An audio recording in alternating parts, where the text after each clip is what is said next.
Hello friends, आज आपण पाहणार आहोत खूपच हेल्दी आणि टेस्टी अशी पालक पनीर रेसिपी। त्यासाठी इथे मी एक जुडी पालक स्वच्छ धुवून तो गरम पाण्यात टाकून घेतलेला आहे।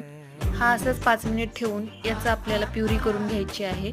स्ट्रेनरच्या साहाय्याने सर्व पाणी काढून मी मिक्सरच्या साहाय्याने याची प्युरी तयार करून घेतलेली आहे।